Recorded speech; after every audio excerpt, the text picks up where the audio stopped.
All righty, and folks, we are live. We appreciate you joining us here this evening for Bird Dog Chat with Ethan and Kat. I hope you like the new intro. It's all thanks to Dustin and Charles working together to make things happen.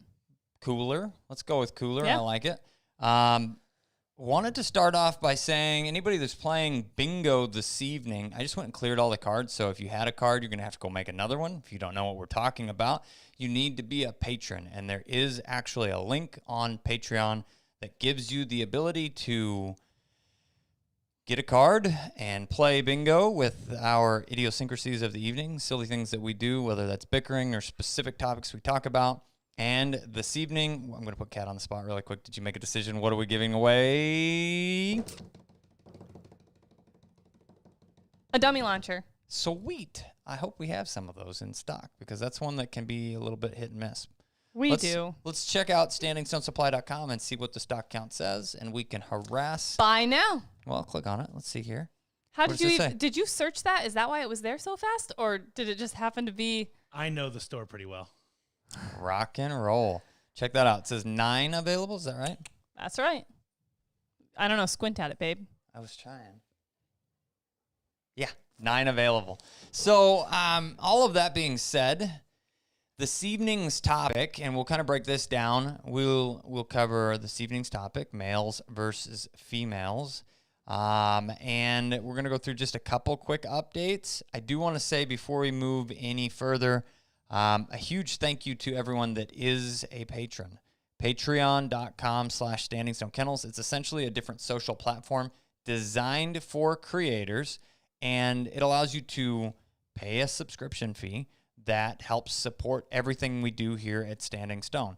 So if you are in any of the tiers there, every dollar there goes directly back into creating more content, buying equipment, anything and everything that is involved in creating the content on YouTube, as well as the courses, as well as doing this live. So thank you to the largest supporter of everything Standing Stone, which is patrons.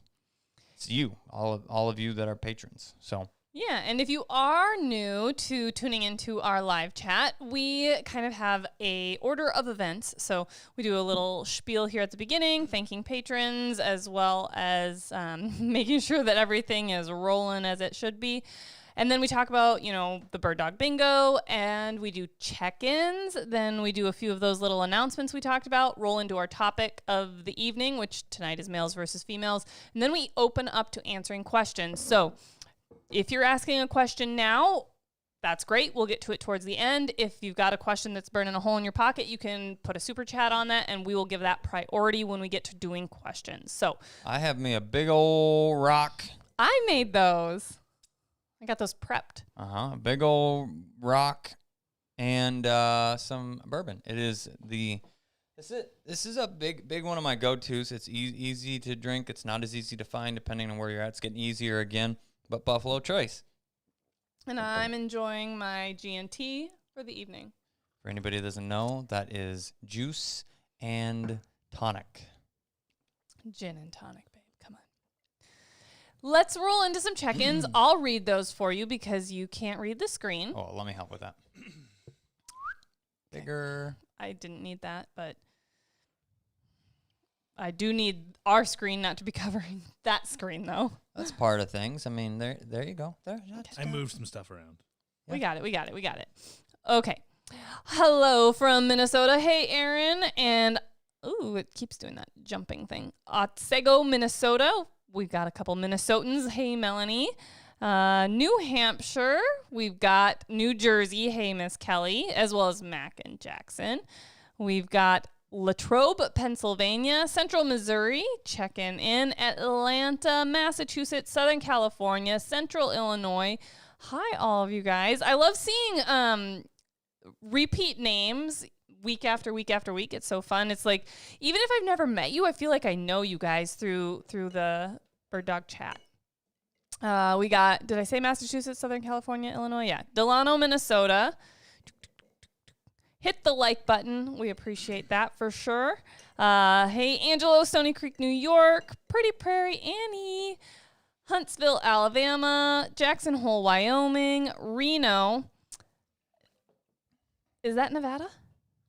Yes. I mean, there's probably Renos all over the place.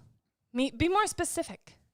Kansas City, Kansas. This is a random question, Headland, but is there Alabama. a picture profile or white balance set up on there? As we look different colored this evening. That or just the sun is... What's up? We just are getting some sun, babe. Well, it is that time of year, finally. I was like, we look very tan. Well, we are. Maybe just me, but... You look more tan than me. I wear SPF. We've got Headland, Alabama. Speaking of SPF, I found out that my face moisturizer that I use daily does not have any SPF. It says couple with your favorite SPF product. Yeah, so I have you not thought done you were any coupling, so... thought you were covered and you weren't. Montpelier, Indiana, Des Moines, Iowa, Howell, Michigan, North Dakota, South Dakota, Tulsa, Oklahoma, South Dakota, Warwick, New York, New Jersey, middle of the mitten, Colorado. If you don't know where the mitten is, that is Michigan. The Michigan. Alabama, Austin, Texas. Texas, first time tuning in. Awesome. Thanks for joining us. Rock San and roll. Antonio, but normally Atlanta. Hopefully you're traveling for fun, but maybe business. We've got TWP, Michigan. Oh, no, Harrison, TWP, Michigan. I don't know what that means. What's TWP? Good question. Wisconsin, Don't know. Anacortes, Washington, Reno, Nevada. I was right. Plattsburgh, New York. Okay, guys, awesome. We have people from all over. I didn't see any international check-ins quite yet this evening, but maybe someone from Australia or Canada will bop in. We usually have a few people from there. Pop up that Parachute, Colorado. Hey, Tina. Oh, and congratulations, by the way, on your Natural Ability Prize 112 points Whoop, for whoop. a max score. score.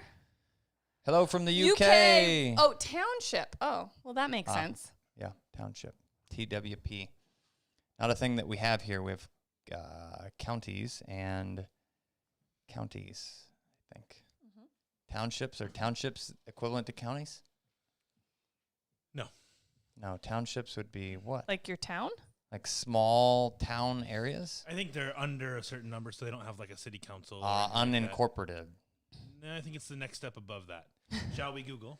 Yeah, why We're not? so confused. Oh, hi, Lily's parents. I love it. Okay, so let's talk about a few announcements. We were not here. Was it last week? Last week. No. Last week we were not here.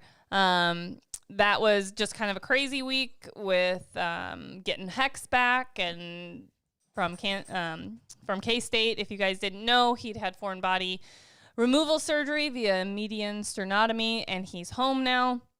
We're just over a week in of his 8-week recovery period of complete bed rest, basically, activity restrictions. So we did just shoot a video kind of talking about that and the transition that we're going to be making between him and Vale, which we are lucky enough to have his sister back.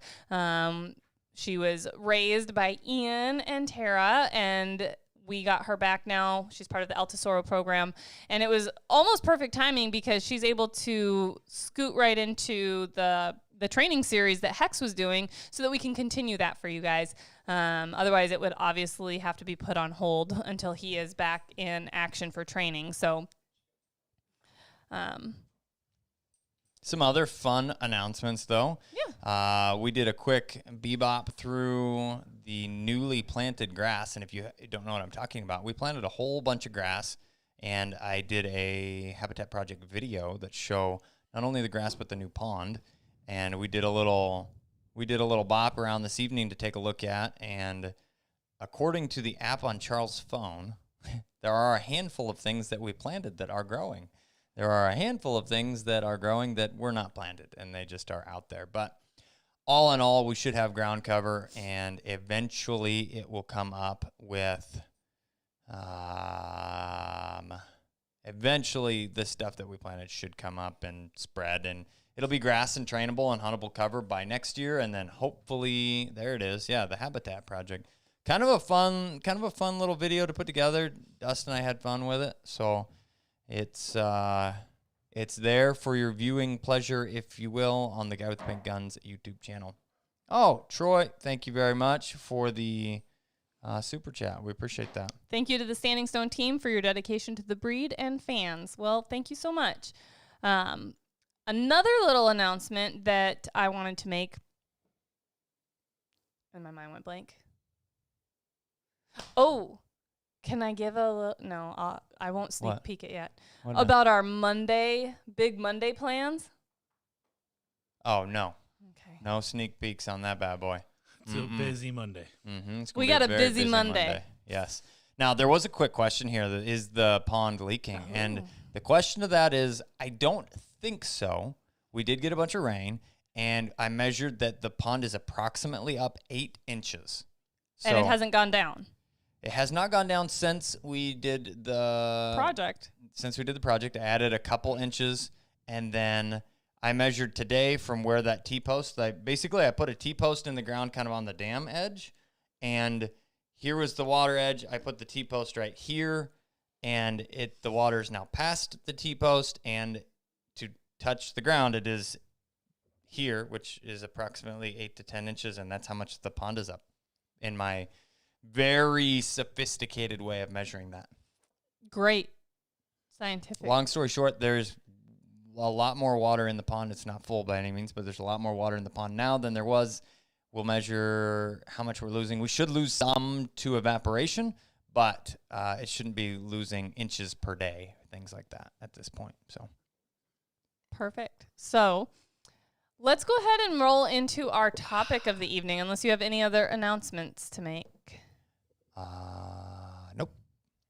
Okay, so topic of the evening is males versus females. And if you saw the thumbnail, you probably thought it's going to be Kat versus Ethan. And I definitely would win. I mean, there's no doubt about it. Nah. Definitely I would win. So I guess we'll never know, because that's not what the topic is about tonight. Put it to a vote. Put it to a vote. Start a poll. Okay. I don't know for sure, but I'm just gonna go out on a limb. Are you gonna bet me the $1? No, I have a bingo on my bingo card. Kat rolls eyes at Ethan. I wasn't watching, but there's no way they didn't just roll. Oh, they rolled hard. All right, poll has begun, folks. Okay, Good luck. That is not what the actual topic is about. No Kat versus Ethan question and answer type of thing, but that would be fun too. Do you remember? I just have to. I was just taken back to one of the Yawas that we did, the egg smashing one. Oh, do you remember that? That was funny. We should bring that back. Because I don't remember if it was really a competition. We were answering questions and taking turns smashing eggs on our faces. And most of them were hard-boiled, which kind of hurt after a while. Like, you had these really big red spots. We just had to grab an egg and then smash it on our forehead, and it would. And it was bruised. Some that were not hard-boiled, and it got messy. I think you were the one that smashed that on your face for sure. Oh, I'm sure. That sounds about right. Anyway, that was a hilarious video. So if you haven't seen it, you definitely have to go back and watch it, because it was pretty funny. And you can watch it in like 2 times speed. It would be even funnier that way, actually. I'm telling you right now, I'm doing better than I expected. You gotta vote. Somebody voted for you at least. I did. Oh, geez, Charles. Just one vote, though? I don't know. Does it say? It how will many when votes? we get done. Okay, well, we're not ending it yet. Okay. Let's let it roll. Okay. So what we really want to talk to Ethan. you about is males versus females in dogs. This is a really common question, or Absolutely really common stereotype that people make. Like, oh, I have to have a male because of this, that, and the other thing, or I have to have a female because of this, that, and the other thing. And we want to talk about that because it is very opinion-based. What people say. They say, oh, females are more affectionate, males are more trainable. Yeah, let's go with that. Let's list all of the things that we have heard specifically about why females. And then we'll talk about why males. I mean, it's... Oh, and it's very interesting because sometimes I'll hear things about a female. Like I'll talk to one person and they'll be like, oh, well, I've heard that females are so much more affectionate. Or in my experience, females are so much more affectionate. And then I'll talk to somebody else that say the exact opposite. And they're like, well, I've had a bunch of females and I've had a bunch of males and all the males are much more affectionate. So, you completed the poll. I can only do one at a time. So. Oh, okay. But I'm just asking a poll of what is your opinion? What is your favorite males versus females in dogs? Okay. I don't think he was going to catch up. You're all right. Yeah. Yeah. Nah. Quit while I'm ahead. I get it. I have withdrawn my name from the ballot. Let's go with that. I succeed. Definitely not succeed. No, you did not succeed. No. Is it secede? Just cede. I cede my position. Okay. Well, I do. Is that correct? You're asking the wrong person. Google.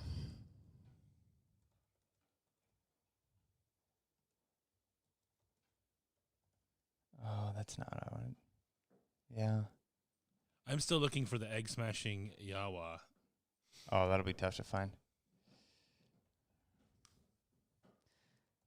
The verb means to yield or grant, typically by treaty.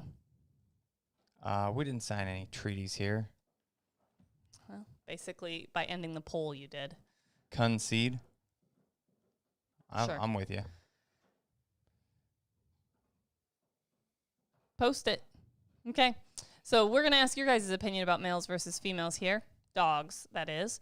And so we hear those type of generalizations a lot, or get the questions, what's the difference between males and females? And we've done a few little videos or shorts on this, but it's a big topic. Whoa. Ooh, it's going to be a tie. There's a lot of people voting. It's going. It's really quick. 24, 27. Rock and roll, people. So, Ethan. Yes. Talk to me. Things that I've heard about females specifically. I've heard that people say that they learn faster, or that they are more biddable, or that they are smarter all the way around. I've heard those things. Sure, I've heard those things. What else have you heard? I've heard that females that they're easier to get along with. So if you've got a male dog, you might as well get a female dog because that's going to be a better dynamic. Or if you've got a female dog, you can't get another female dog because it's not going to be a good dynamic. That is the relationship between dogs is something that I hear a lot about. Girls mature faster. You hear that, I think. Or I have heard that. Or vice versa, depending on whose opinion it is. Yeah, I've heard that females mature faster. Just heard that females make better companions. Or better bird dogs, more focused, less distractible. Mm-hmm. I've heard that. I've heard, heard that they hold up better because they're smaller. And I think that's the brunt of it. Anything you're really missing female dog-wise? Just broad spectrum statements about females. And I've heard that, male dogs are going to be, more hard charging, or they're going to be so we get tougher. into males, yeah. That they can hold up better, or they can retrieve bigger birds, or that one I've heard. The other things with males is that they're harder headed. I've heard that. That you're going to have more issues with matching them with other dogs. This is what the Google says. Oh, Google. Oh, females tend to be easier to housebreak, easier to train, and more connected with their owners. But in certain circumstances, they can be more demanding of attention. Aggression can be a problem in any dog of any breed. Well, you're accurate, Google, with that. However, it's usually more apparent in non-neutered males. Well, I'm going to go with false black bear, but maybe. So I would say all in all, the large majority of what I think that people apply to the breeds, I think that's a majority of the things I hear about males. You know, they're going to have aggression issues, or they're going to have, and they're bigger, and they can do all of these things better but slower because they're dumb, right? And marking. And marking. Oh, yeah. Yep, That's a big one. Like, people are like, oh, I don't want a male because I don't want a marking all over my house. Peeing all over the house. Yep, Those exactly. are other things that I hear. So basically, I've heard pretty much all of those arguments for males and all of them for females, and then flip-flop it depending on who you're talking to, because it is opinion-based. And what I like to talk to people about when I'm having these male versus female conversations is that most of the time, people are making those generalizations based on a very small sample size. On average, I would say most people own maybe 5 dogs over their life. Maybe a few more than that, maybe a few less. Yep, I mean, probably on the big end, maybe you've owned 10 dogs or something like that, on average. Yeah, and depending on how old you are and how early you started with dog ownership. Correct. So let's just throw out a general number, average of 5 dogs. And they're not all the same breed. They're not all from the same breeder.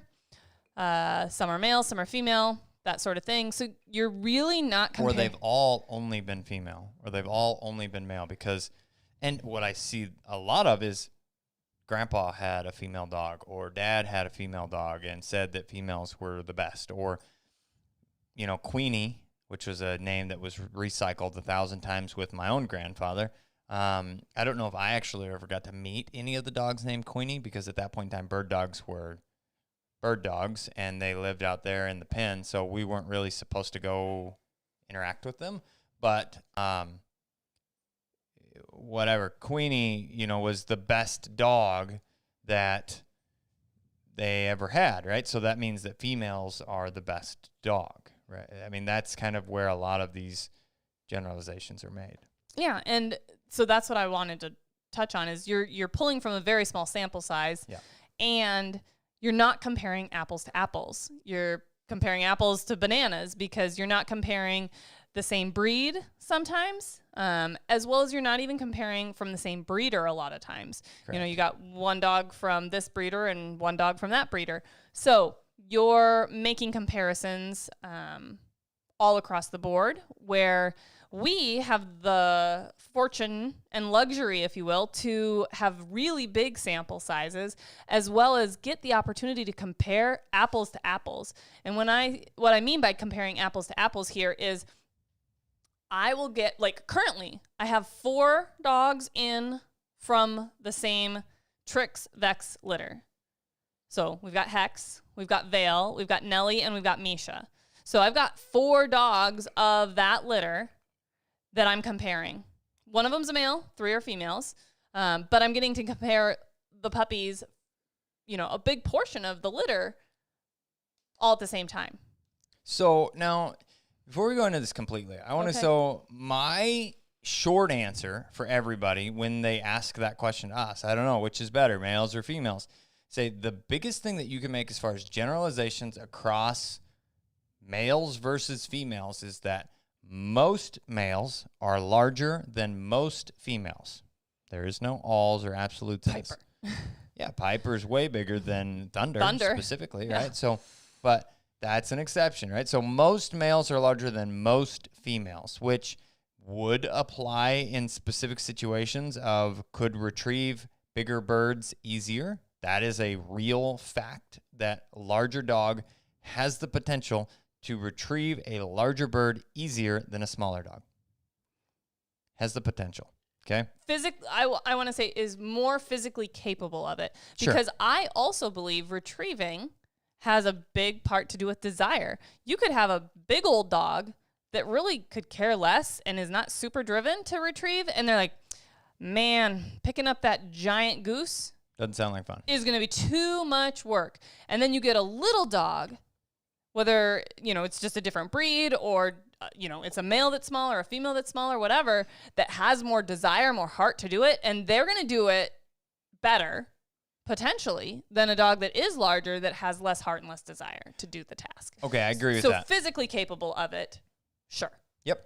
So now the other thing is that Male dogs have male parts, and female dogs have female parts. And then the last would be that dogs' personalities are going to be a genetic thing and will be one of those things that are most likely inherited from their parents. Okay, so we have dogs that are low-key males. We have dogs that are low-key females. We have dogs that are high-powered males and females that are high-powered. So you can get different personalities both in males and females. And I don't know that I would say that I could generalize, personality aspect of things between males versus females. It would just be, we see males out of this specific dog kind of follow their dad, and females and vice versa. Now, if we get into, that's the short answer. That is, if someone asks me that on the phone, that's the question. That is the answer that I give them.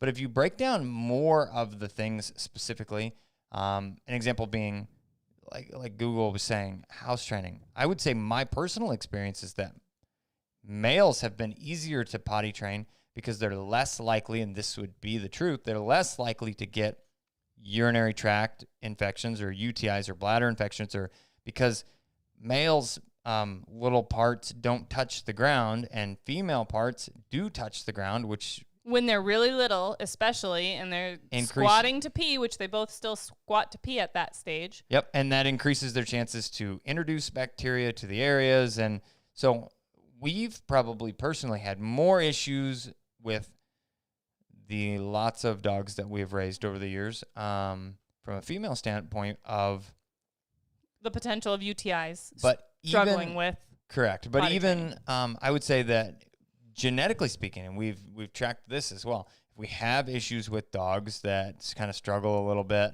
longer than others to potty train, because we've had dogs that don't have accidents pretty much at all from 9 to 10 weeks on. And it's like, wow, you were really easy. Their offspring are also really easy. And then we've had some anomalies, but we've also had some dogs that are like, wow, you were really hard to potty train. I wonder what we did wrong. And then their puppies can be kind of harder to potty train. And I'm just talking reasonable. I mean, they maybe have some accidents into the 4 to 5 month category, maybe. But all of that being said, there are not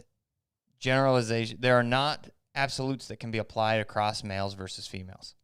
Correct.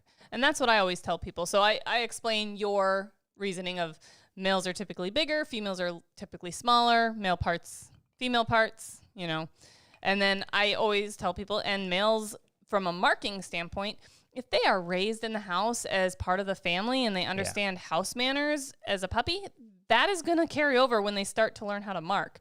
And the marking will happen outside. And I honestly love it the moment that your male dog learns to mark, because that means they're stopping peeing over their front legs, which is gross. It is kind of gross.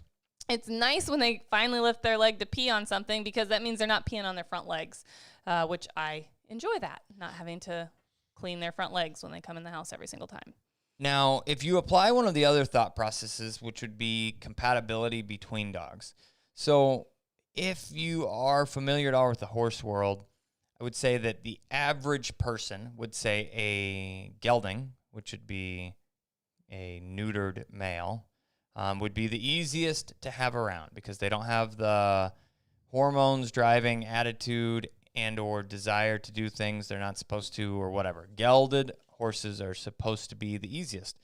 Mares are supposed to be a pain in the butt, which would be an intact female. What is a spayed, technically neutralized female horse? I don't know. I don't know if that's a thing. They still call them mares, don't they? No, I don't think so. Is it? Because you got fillies and colts; those are young, immature. Yeah. But maybe it is I don't know. I don't know either. But they categorize those as once you lose the hormone aspect of things. It is so it's similar in dogs in the sense that if you have two, which you find mare is still a proper term to use. It is very uncommon in the horse world to encounter a spayed female, and mare is still the proper term. Okay. So, thank you. So, the spayed mare, okay. Don't really spay female horses very often. Got it. Sounds good. But gelded horses, and people don't like mares because of some kind of attitude or something else that's applied, right? So I owned 4 horses. We owned 4 horses. We had 1 mare, and she was awesome.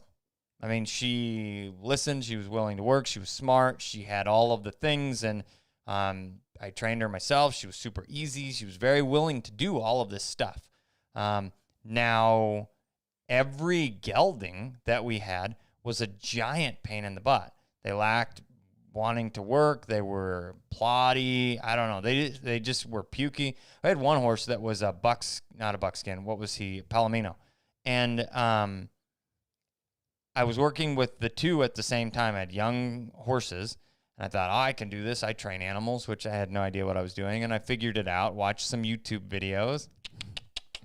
And I was really struggling with the gelding, and I said, I'm going to cough up the money and take it back to the lady to have her train him. And she called me after 30 days of riding and said, I'll need 30 more.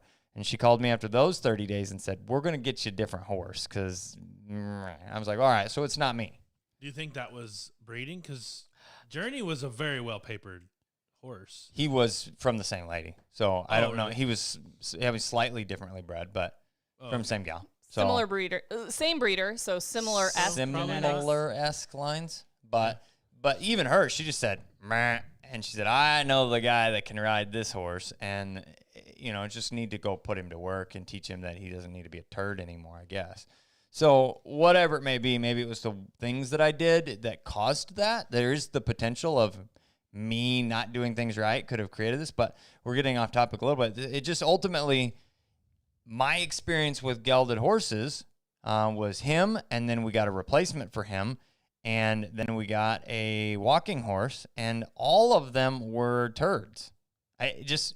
My small experience with my 4 horses, right, is that I wouldn't go out of my way to get another gelding. Now, I've ridden some other geldings, and they've been fine or whatever. So it's just saying it's finding the right animal, not male versus female in that situation. Now, same thing with dogs, though.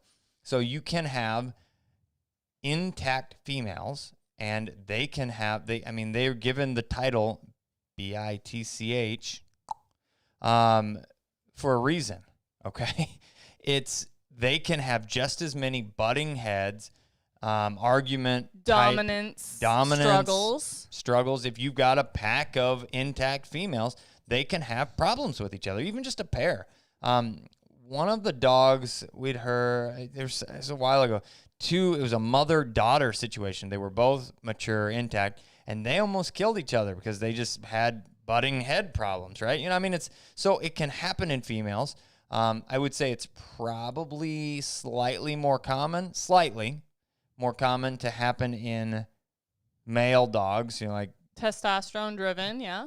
Turd male dogs fighting with each other. But all of it can be prevented with proper handling and allowing dogs to interact properly and preparation. And I don't want to say all. I was going to say I wouldn't. A really good portion of it.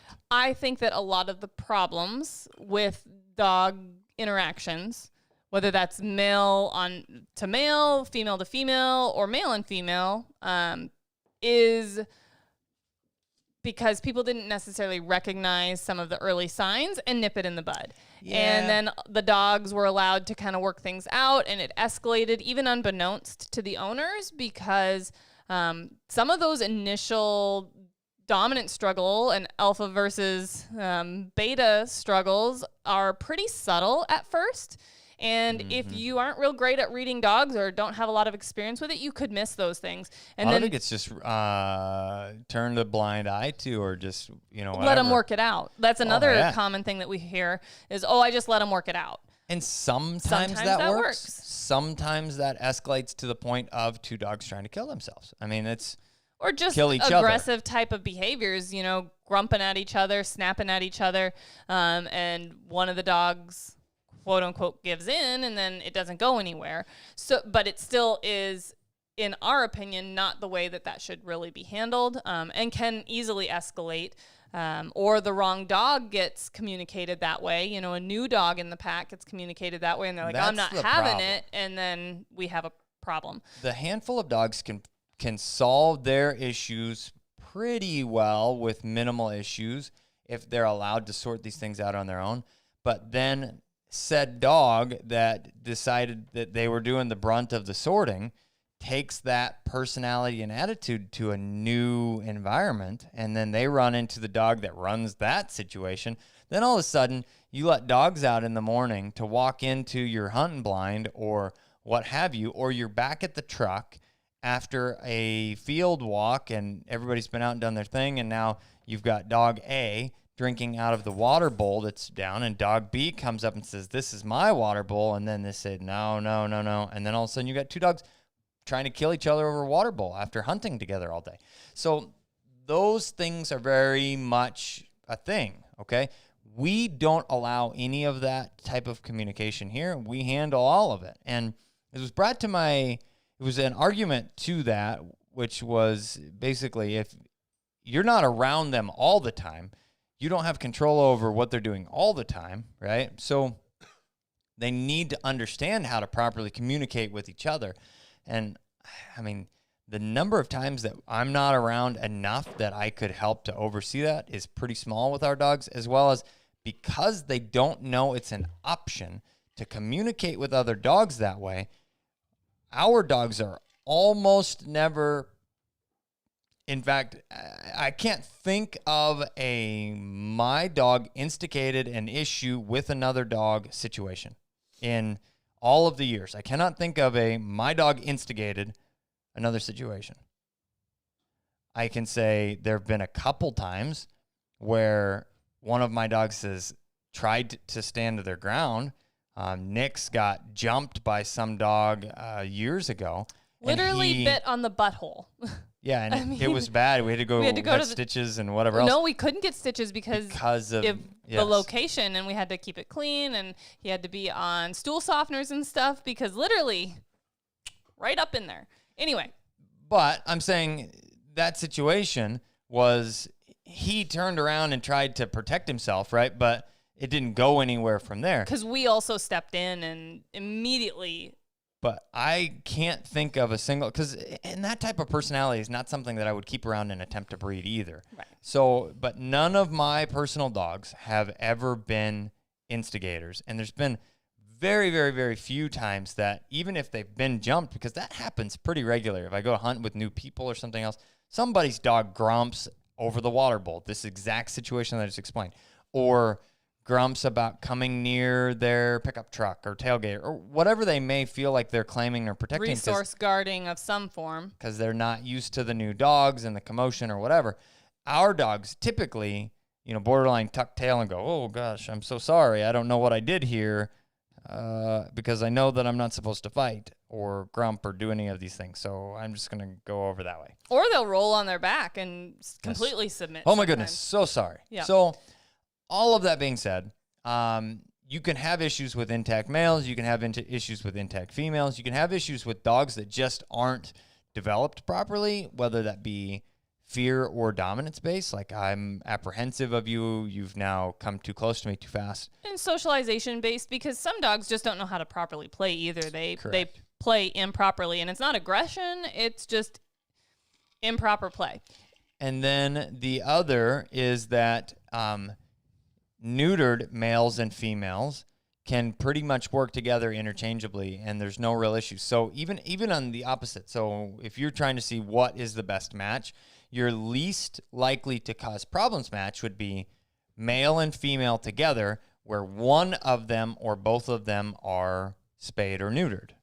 But you could do 2 spayed females, 2 neutered males, and any other combination in there. As long as one or the other or multiples are spayed or neutered, typically you're not going to have issues. And even the issues of just, I don't want them to breed, and now I have a dog that's in heat, and I have another dog that chews a hole through the wall where I keep the female in the laundry room. To make the breeding happen. And makes the breeding happen, right? Even though you didn't want it. So. Speaking from a real story, not that happened to us, but it is. Have heard about it. Yeah.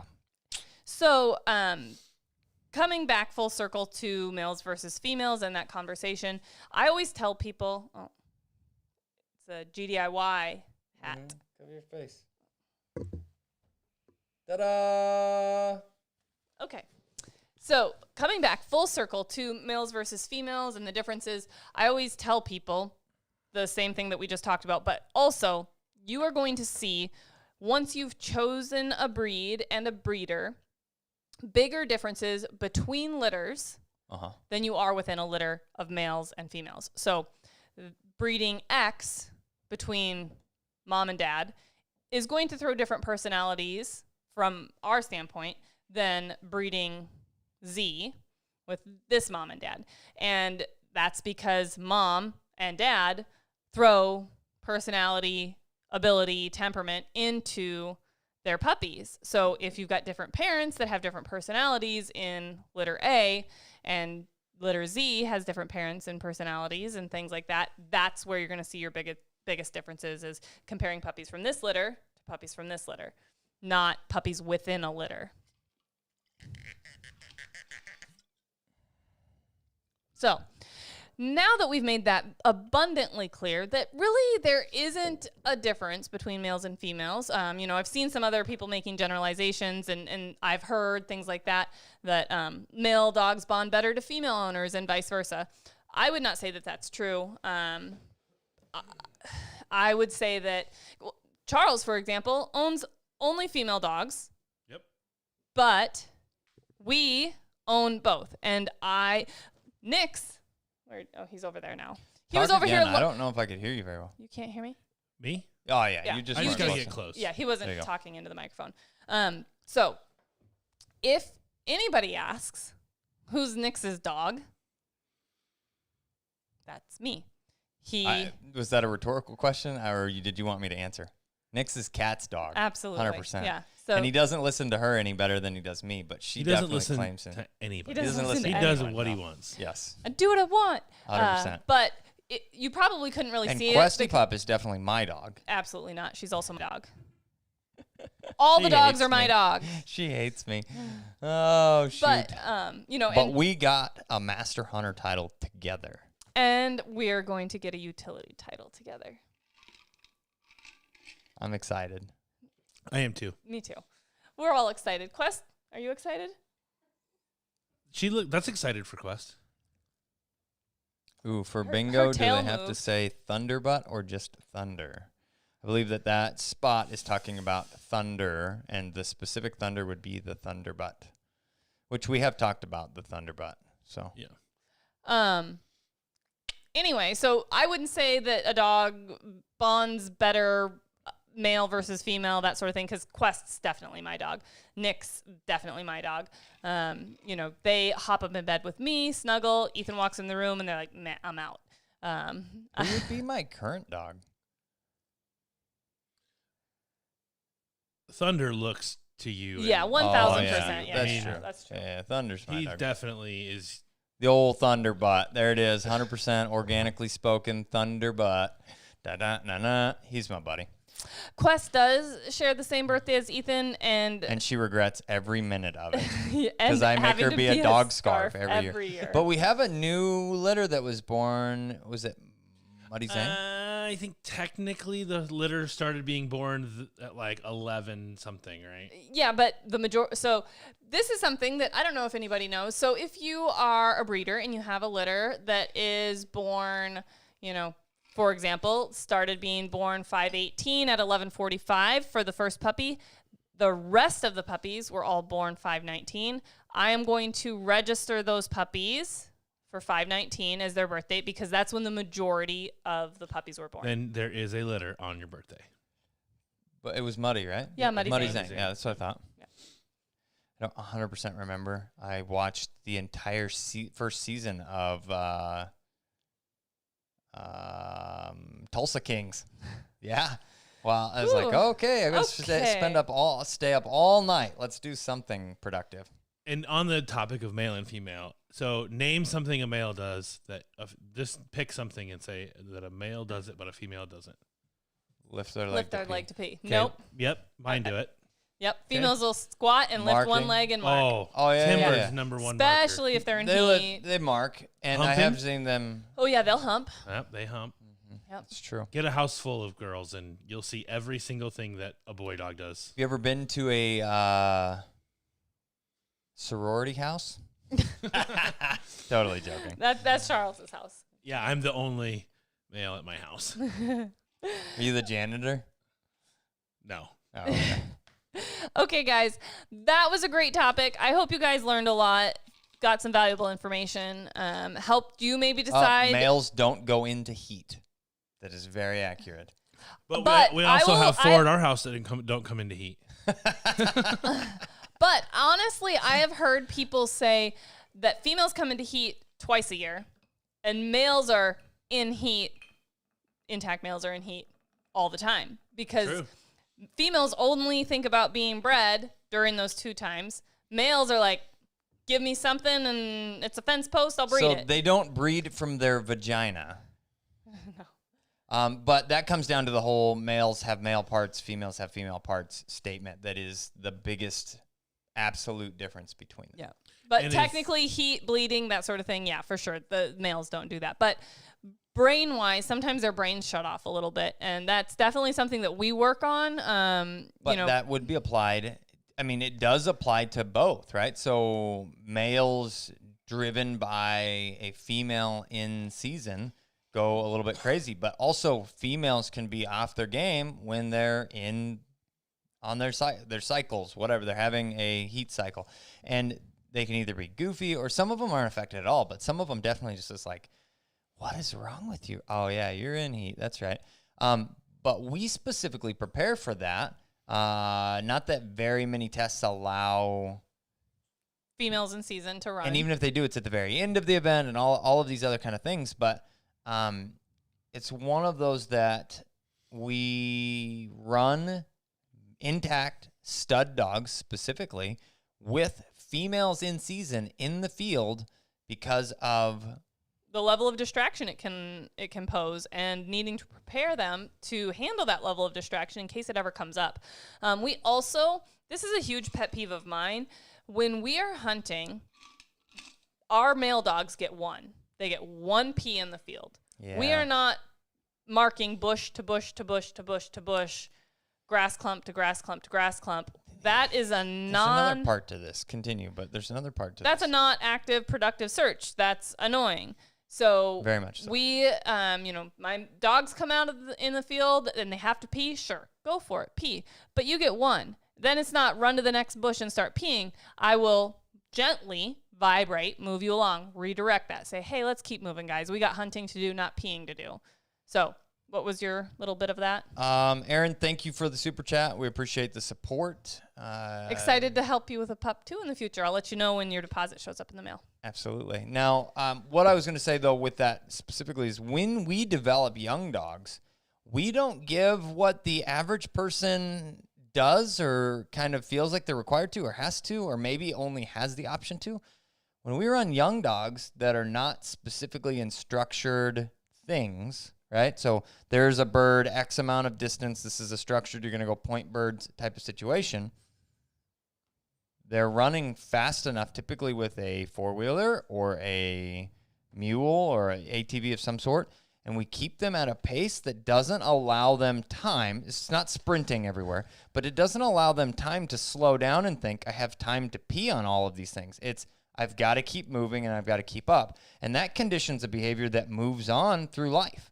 I mean, they don't ever get the opportunity to just, let's go to the park or the whatever access area and just walk. We don't have birds out there. We're not training. I'm on foot because it's a non-motorized vehicle area only. And that's what we do on a regular for exercise. This gives dogs a lot of time to learn things like, ooh, I'm going to hunt rabbits or off game or just pee on all of the spots that all of the other dogs pee. So part of that is what you're talking about. They get one, and that usually they get one applies more to dogs that come in for training that we're trying to fix an already developing bad habit.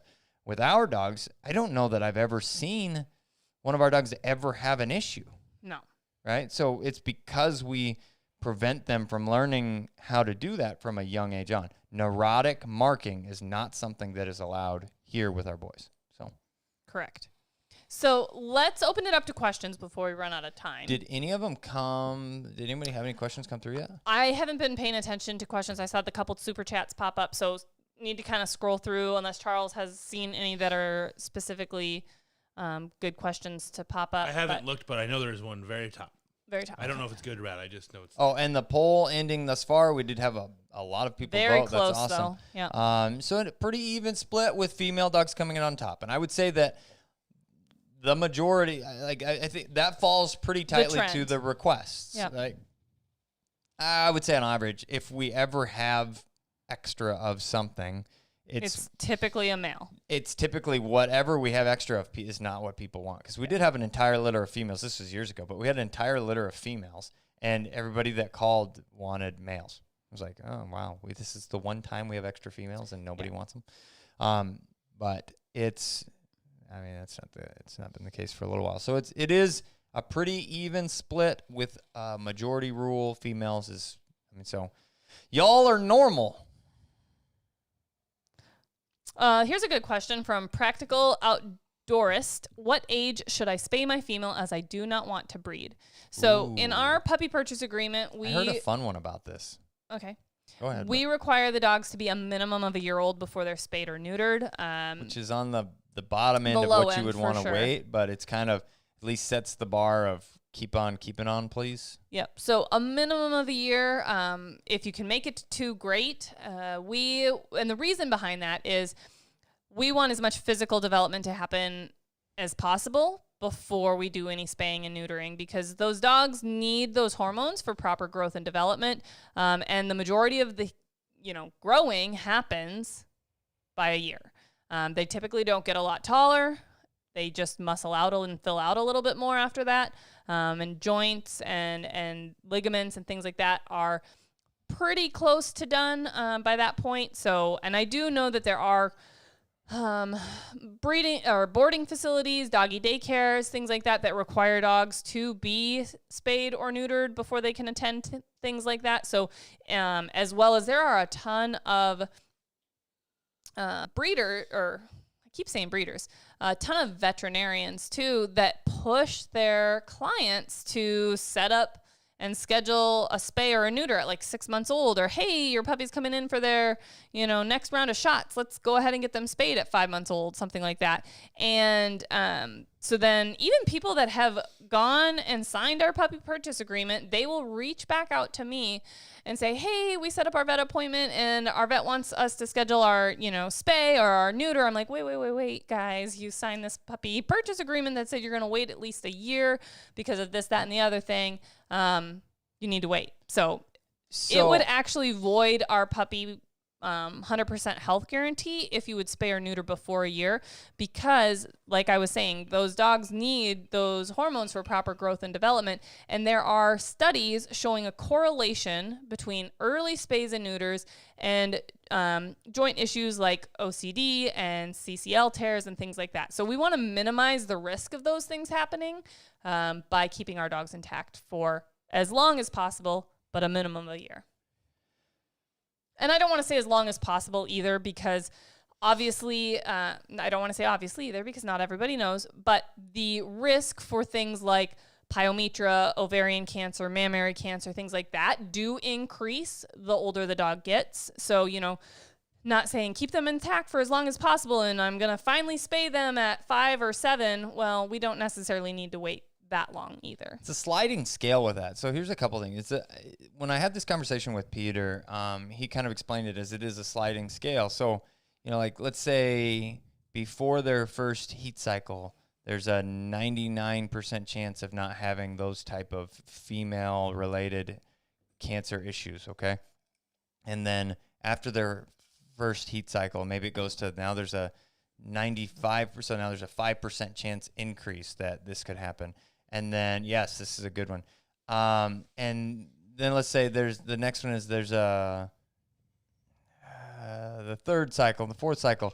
Then it's a 12%, then a 15%. So it increases, but I don't know what the actual statistics are. Please don't quote me on numbers, but it does grow exponentially as the dog gets older, but it's not for a little while that you see a drastic change. Now, what we had talked about, and you can watch that other spay versus neuter kind of deal, it really comes down to, Peter explained that in vet school, I believe I'm pretty sure he mentioned the story in there that basically, it's what he told me when I asked him when we were hunting in South Dakota once. Like, why do they push this? And then he said, well, it's they have to go to, and I don't know if this is even real information to share or not, but they do have to help with, kill clinics are a thing, right? And it's not a fun thing to talk about, but shelters that dogs end up in that are kill clinics, they don't get adopted, they have to be put down. That's how those work. They have to be euthanized. They have to be euthanized by a veterinarian, and students in med school or whatever end up having to help with those. So they go and they have to be part of that for a weekend, and it's awful, or a day even, and all you do is euthanize animals and that seem healthy and nothing's wrong with them, right? They just don't have loving families, right? So they go, this is awful. Shelters are overpopulated. We want to prevent this from happening. So it drives this spay and neuter your dog so there's not extra puppies floating around, so that other people don't have to go through that and the dogs don't have to be part of that or deal with it or whatever. So the thing that I'd heard more recently, which I'd never heard before ever, but this is just a fact, that it used to be that spayed and neutered dogs' dog licenses were cheaper, which I don't even know where to get a dog license for in the city or something. It was a cheaper dog license if your dog was spayed or neutered. So people were like, oh, let's get it done early because it'll cost us, $100 a year less, or, whatever it may be. So I'd never even heard that before until today, actually. So a random reel popped up about when to spay and neuter dogs. Des Moines was, you could have 2 intact or 3 altered. So if you wanted to have a third dog or cat, you had to alter in order to get the third one, unless you had a kennel license. So get a puppy and get it spayed or neutered at 8 weeks old, and then you can bring it home. Yep. Horrible. So, or whatever the situation was, but did somebody send a poop emoji or something like that? Is that brown heart? It's a handshake. But I will tell you, when I was younger, I wanted to be a vet. I was like, this would be amazing. I love animals. I love helping animals. And then I found out about the euthanasia. Like, you would have to be part of that. And I was like, nope, no. Hard pass. And so we've had to moved away from that decision pretty quickly. Yeah.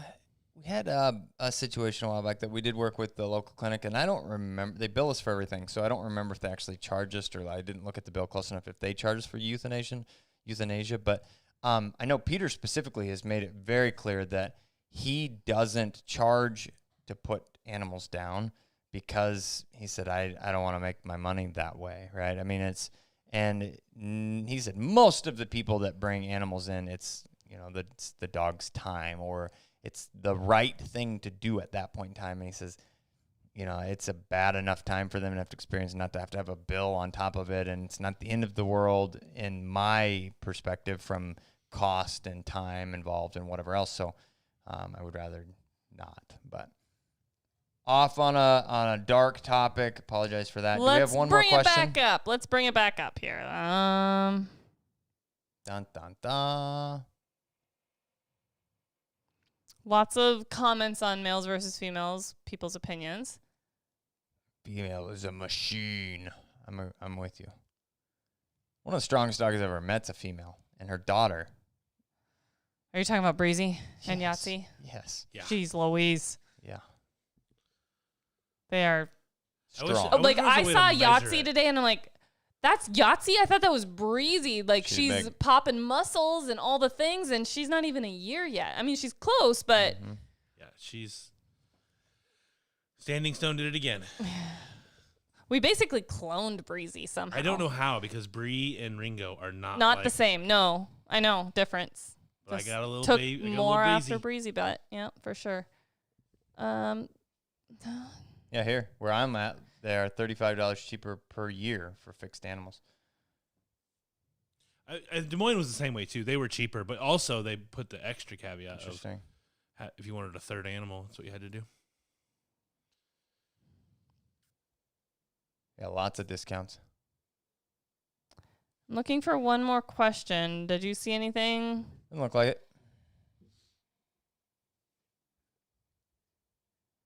Oh, there you go.